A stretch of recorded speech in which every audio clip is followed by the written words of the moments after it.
With the road trip to Missouri looming, Vandy must be determined to fix these crucial issues.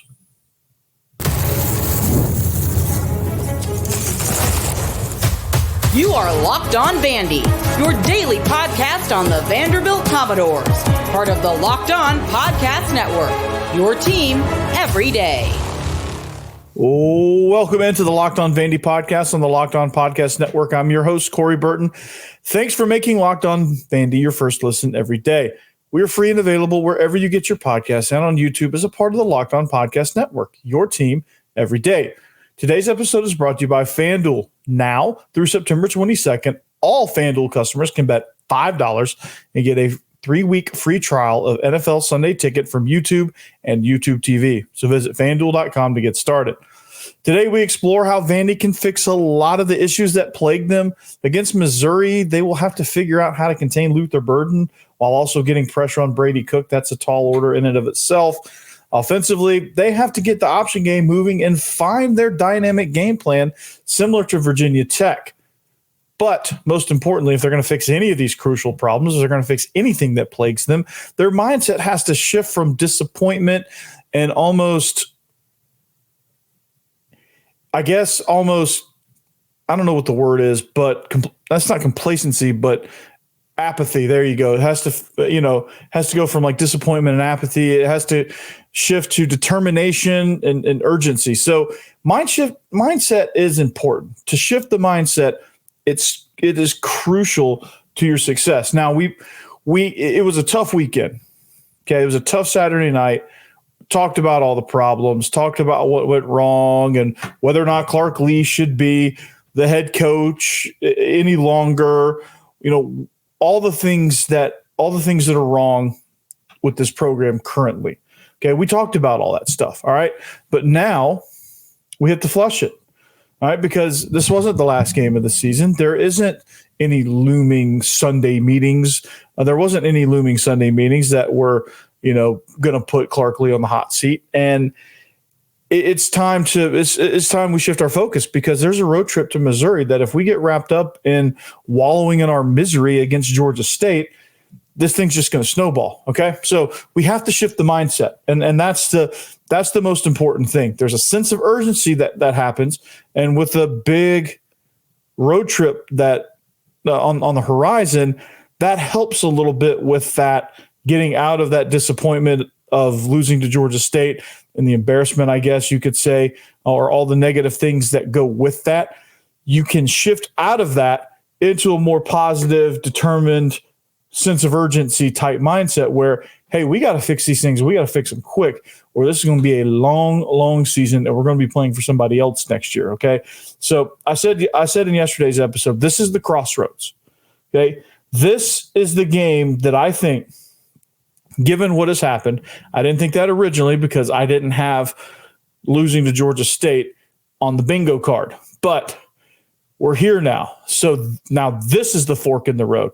This is the determining factor of, hey, is this going to be a good season? Is this going to be a positive season or not? Now, Missouri is ultra talented, and on a good day, they could probably run things up because they're that talented. Luther Burden is a problem. All right, but fact of the matter is this, Boston College played them tough, gave them all they could handle. They have a dynamic quarterback. They have a pesky defense, and they have a really good offensive-minded head coach. Now, Vandy can be similarly pesky. Vanderbilt can do some things. They have the ability to do some things if they allow themselves to. So the mindset has to shift because if it doesn't, you're going to make the same mistakes. You're going to have the same lackluster energy. So that has to show up, right? Positive energy, eliminate the emotional interference. All right, there's plenty of it now. There was a little bit of it. There was some of it. They let it creep in. They let the doubt creep in, the self-doubt creep in. They let all the noise in, and they have to block it out now because there's plenty of it. It is loud out there. The seat is red hot. The noise is loud. The interference is unbearable. Okay, they have to push all that aside. Okay, this is where the culture shift from adding Coach Steiner in January, this is where that's going to come in handy right now. This is Coach Steiner's Super Bowl right here. Because if he can get them to forget about what happened and move on to this game, this is where he's going to earn his money. This is where Clark Lee is going to prove that this is a different program, okay? Even though that at this moment it is not, because given what happened in Atlanta, you lose to a G5 team, a very talented G5 team, but a G5 team nonetheless. You have to absolutely have the energy on this road trip. You have to manage, and the mindset is, hey, we have to manage the adversity. All right, because it's going to be adverse. Take another plane ride. You're going to be staying in another hotel this week. You're going to be warming up on a different field this week. You're a little banged up. Your ego's a little bruised. Okay, that crowd is going to be way more intense than it was down in Atlanta, and you failed your first road trip. Being honest about it, you failed your first road trip, so you have to have it in you to be able to get that checklist and say, what about this road trip did we fail? Were we failed to be focused because it was Georgia State? Did we not get a good night's sleep? Did we do some things wrong logistically that threw the team off? Was the weather a factor? Did we let the thought of a crowd cheering against us, did we let that get in?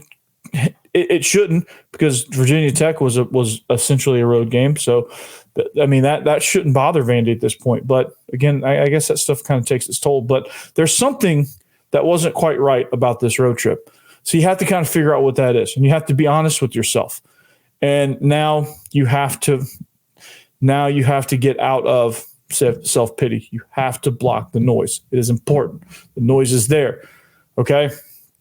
So logistically, you got to find out what went wrong. Okay. You got to handle the road environment. All right. The noise. Okay. And I'm not talking about the stadium noise at Missouri, because you got to have to deal with that too. That's part of the road logistics. But the noise coming in from everybody around the program now. All right. The noise of people jumping off the ship. The noise of people saying, fire Clark Lee, get rid of disband the whole thing, fire Candace Scott Lee. You have to block out all of that, okay? Because as players, you can't control that. As coaches, you can't control that to a certain point. The only thing you can do is prove the decision they may make wrong by playing hard, by playing clean, and by giving it everything you got, okay? Can't control any of that. All you can control is your attitude and your effort. So you have to shift that mindset and saying, okay, block out the noise, get rid of the emotional interference, because it's there. The self-doubt, everyone on campus telling you suck. It's there. I don't know if that's actually happening. I hope that's not actually happening, but I've been in a culture like that. All right. Coaching high school is tough when you lose big, because everybody in the hallways tells you how bad you are and how much you suck day in and day out.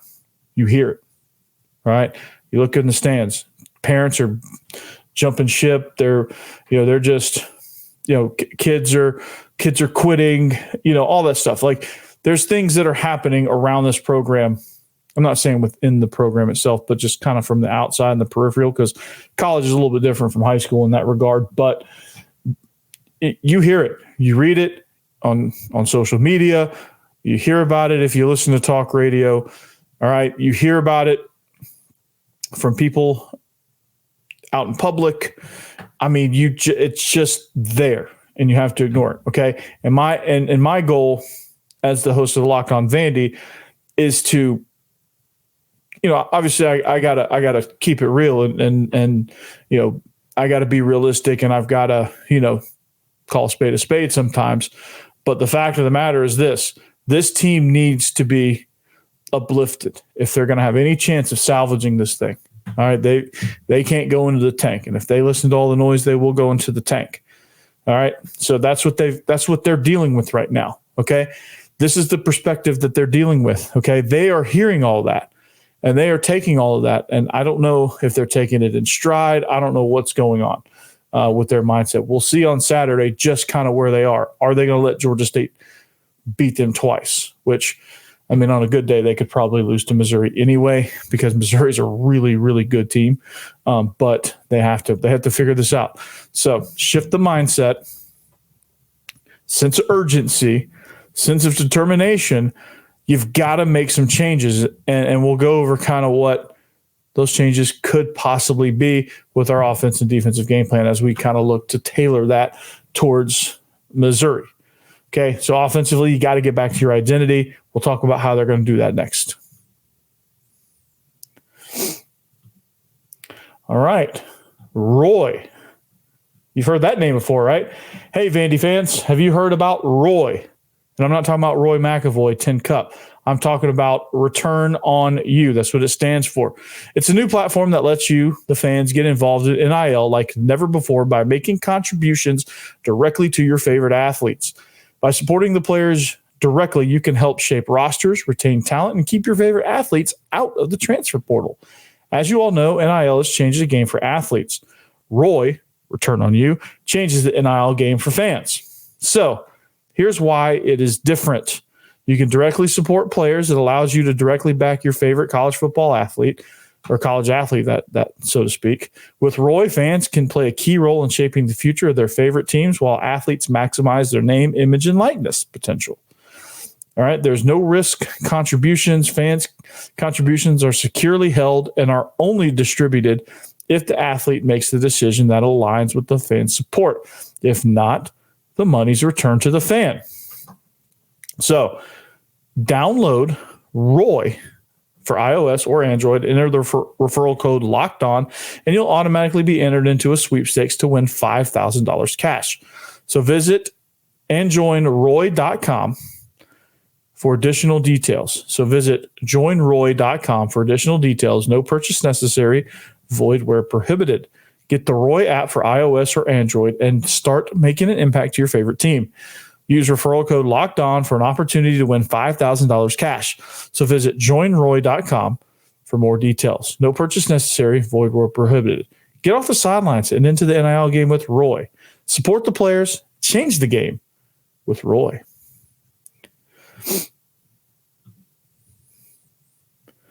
All right, welcome back. Locked On Vandy. Thanks for making us your first listen each and every day. Couldn't do this without you everydayers. Shout out to you guys. Make sure you check out Locked On SEC as your second listen. Chris Gordy does a phenomenal job there, and the whole cast of the SEC lineup of Locked On shows does a phenomenal job, except for Mississippi State because they're non-existent, right? So join that whole crew and see. I'm going to set something up with John Williams, host of Locked On Mizzou, sometime this week. So that's exciting. I'm looking forward to that.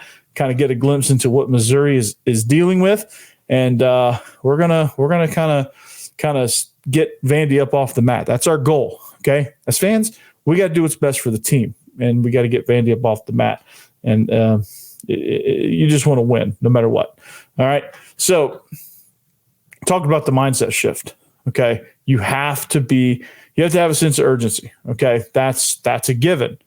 All right, but that sense of urgency also has to bleed over into your game plans, right? It also, what I saw this past Saturday was the opposite of that. There was no sense of urgency. There was no energy. There was no nothing offensively or defensively within the game plans. I didn't know what the plan was. It didn't seem like we were really looking at Georgia State, kind of overlooked them, overconfident maybe. It just kind of one of those where you didn't really want to be there. And that's just being honest. Just didn't look like they really wanted to be there. All right. However, this game has a lot bigger stakes, so maybe we can take care of that first before we even get there. Act like you want to be there and have a little sense of urgency and the energy and practice and things like that when you're implementing all of these things. But offensively, man, it's real simple. You have to get back to your identity. You did none of that until like the last drive. You did not play Vandy football. What made you 2-0 with an upset win over Virginia Tech, and I think they were ranked. What made you successful is what exactly you didn't do throughout the game until the last couple of series where you had to have touchdowns, right? When you finally got that fire lit up under you, it was a little too late, and the game had kind of already played itself out. So you have to start fast, and you have to get to your identity. Your identity is option run game, motions, shifts, to make it dynamic, and then you work in your downfield passing. Your RPOs usually come first, then you take your shots, and you have to hit on your shots, but you have to control the tempo when you want to. So that when I say tempo, it doesn't necessarily mean go fast, but you have to be able to control when you want to go fast and when you want to go slow, and you cannot let the defense dictate that, because if they do, they've got you. If the defense can dictate your tempo, you're cooked. Okay, so offensively, they have to be able to run the ball. Okay, and that's a must. They have to be able to get the ball on the perimeter. They have to be able to get Diego Pavia going. Maybe they were scared to get him going against Georgia State because they didn't want to get him hurt. I don't know. It really, at this point, the Georgia State game is done. It's buried. It's dead and gone. Okay, you have to forget about it. All right, you have to get back to what you do best. And I just think when you do that, that plays into what Pavia does best, and now he can lead, and now those guys can respond. So we'll see just how good his leadership is this week, because if you can get him to respond after a loss like that, you're getting somewhere. But get to your run game, control the tempo, and then be able to take some intermediate to deep shots down the field and be able to move the ball that way. All right, because Missouri, they're good. They're not unstoppable. Okay, they are not unstoppable on defense. They had a nice little shootout there with Boston College. That game got real interesting. They ended up winning 27-21, but that game got real interesting real quick. So, and Boston College had a good showing, right? And so that was good. So they had miscues and penalties and things like that. And there was some things that, Boston College was able to force Missouri into doing.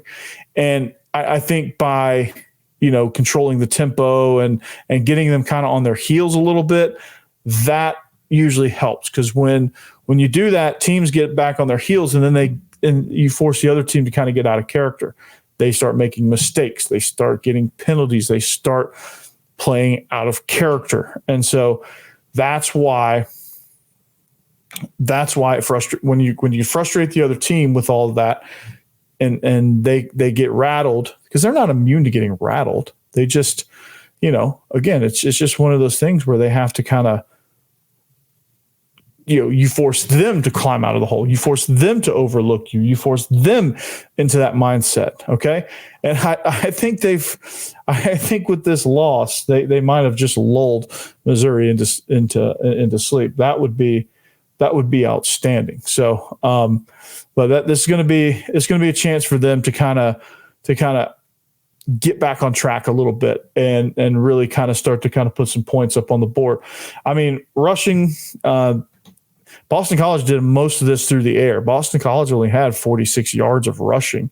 They had 249 yards through the air with Castellanos, but they really didn't get much going on the ground. But again, they don't strike me as much of a rushing team, Boston College, and for not Virginia Tech. Virginia Tech was victim to this. But when you can get a dynamic run game with good tempo, you're going to be in good shape, right?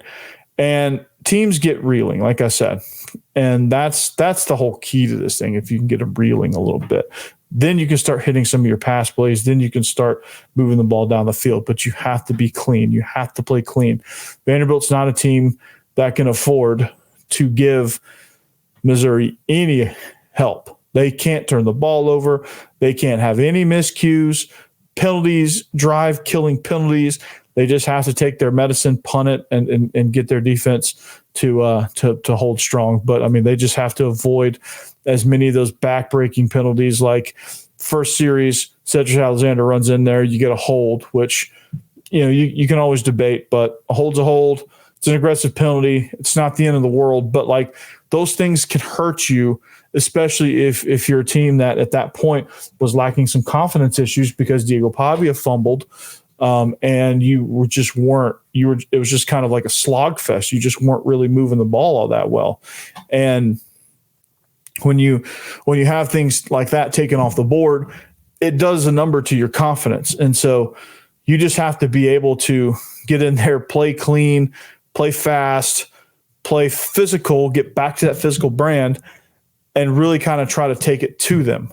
Because if you can take the tempo to them, if you can take the physicality to them, be more of the hammer, not the nail, and dictate things offensively, you will put yourself in a position to where you'll have a chance. Not saying it's going to guarantee your win, but it's going to get you a chance to compete in this game. So that's something you have to focus on, is getting back to your identity, bringing back that dynamic run game that you missed last week, and really starting to put pressure on the defense with motions, pre-snap shifts, shot plays, option plays. I mean, those things strain a defense. If you can strain them horizontally, 53.5 yards, and if you can strain them vertically, that'll do a quick number on them. So, but defensively, that's where the test is going to come. They've got their hands full with Brady Cook and Luther Burden. I'll tell you just how they could fix it next.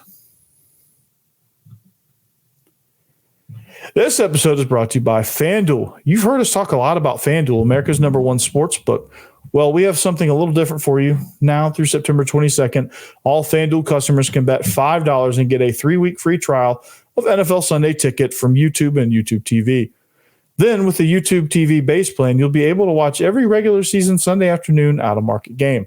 All you need is a Google account and a current form of payment, and you can cancel anytime. So just visit FanDuel.com to download America's #1 sportsbook. Again, visit FanDuel.com and download America's #1 sportsbook.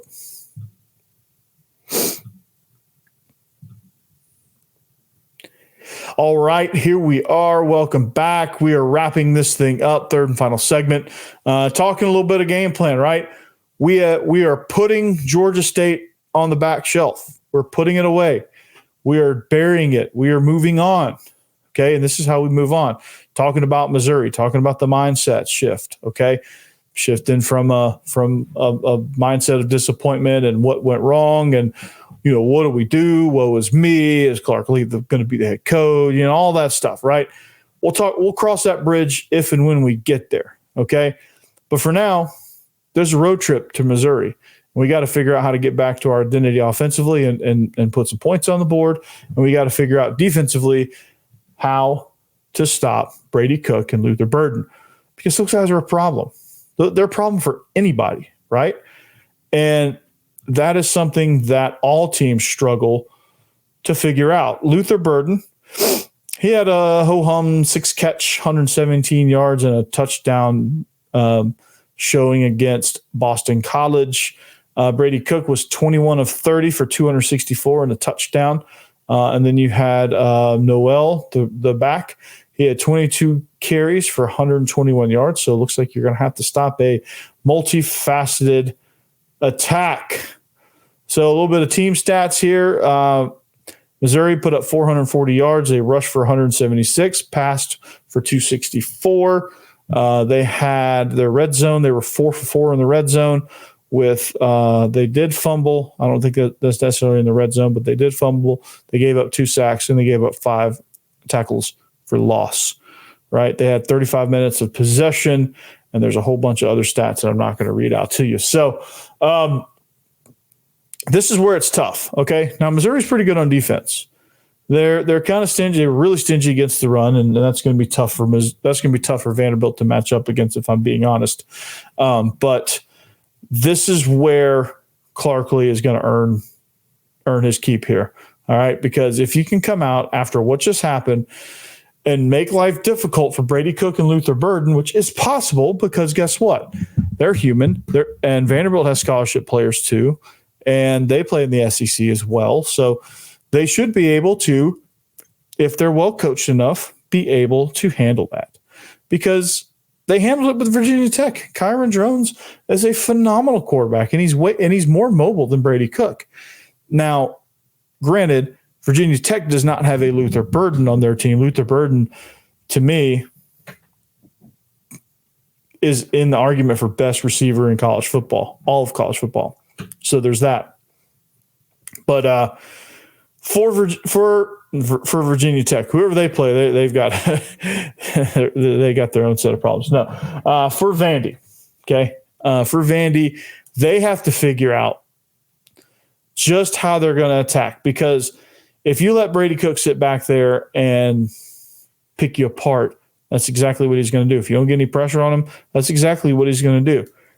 So you have to get heat on him. But when you get heat on him, when you try to pressure the quarterback, you have to understand that in order to get pressure on the quarterback, unless you can do it with your front four, which would be ideal, but for Vanderbilt it's not likely at this point, then you have to figure out coverage-wise what you're going to match up with it.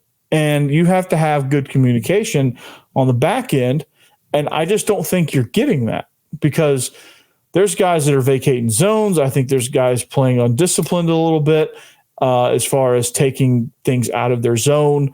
But they have to figure out something, and they have to figure out a way to get Brady Cook some heat. They also, at the same time, I think they have to be smart as far as game flow and understand situationally. They're going to do a lot of film study, which they probably already are, but they're going to have to figure out situationally, okay, when do they like to run? When do they like to throw? When do they, what situations are they getting big chunk plays? What's the down and distance, field position? Is there a pattern of when they're hitting big plays to Luther Burden? Is there patterns to when they're able to get big runs? Or are they, what are some of their tendency breakers? Like, what are you noticing tendency wise, and how are they breaking them? If you can get a beat on that a little bit, you've got to kind of figure out defensively what they're doing. You have to be able to situationally put yourself in a position to make plays and then go make those plays. Okay. Because against Georgia State, and I hate to keep bringing it up, but I have to have examples here, but against Georgia State, it just didn't seem like they were situationally aware. It didn't seem like that they were understanding, just when. It just didn't seem like they took them all that seriously, if I'm being honest. But it just didn't seem like they understood, or they were communicating well, whatever the case may be. But it didn't seem like their coverages were matching up with their pressures. There was wide open zones.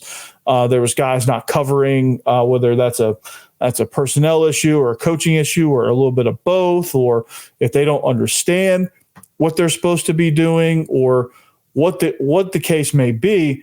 They have to figure that out. They have to figure out how to match things up. They have to figure out, how are we going to get pressure on Brady Cook? How are we going to stop the run? How are we going to stop Luther Burden? Those are the three things.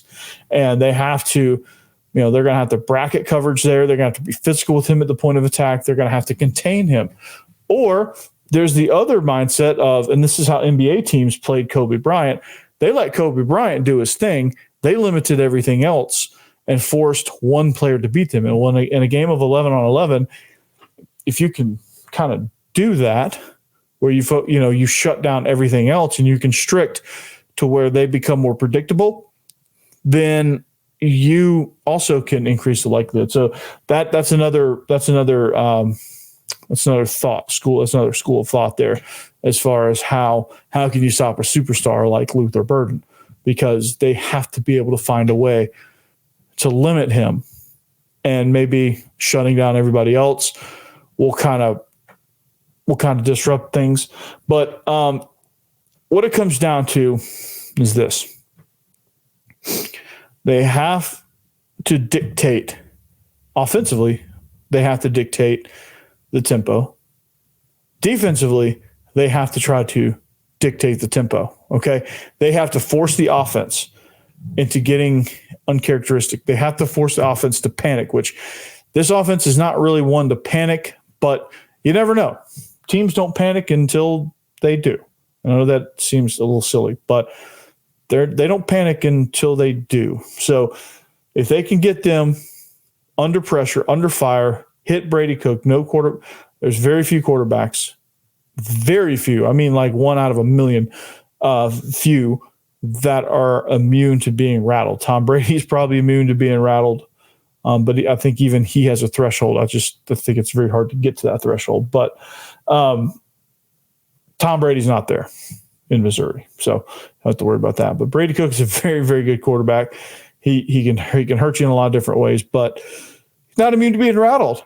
So if you can mix some things up on him, get pressure on him, don't sit back and play conservatively. I mean, like you did against Virginia Tech, you have to come after him. You have to play with edge. They lost the edge. There's no edge. You have to play with that edge. You have to play with that fire, okay? Because if you don't, you're going to get beat. If you do, you still may get beat. But at least you're bringing the heat. At least you're bringing the noise, okay? So determined, urgency, fire, passion, all that you have to bring to the table. Forget about what happened. Bring all those things to the table. Get yourself back on track, and I think you have a chance, okay? That's my pep talk, okay? Got to pull everybody out of the gutter, and we got to get a road trip to Missouri, okay? That's what's going to happen, okay? You have to play with that urgency if you want to give yourself a chance. So that's all I got for you today. Hopefully moving forward a little bit past this Georgia State game, and looking forward to what Missouri has to offer, which is quite a bit, if I'm being honest. But again, changing mindset should all work itself out. But until tomorrow, I'll see you later. Behave yourselves, and of course, anchor down.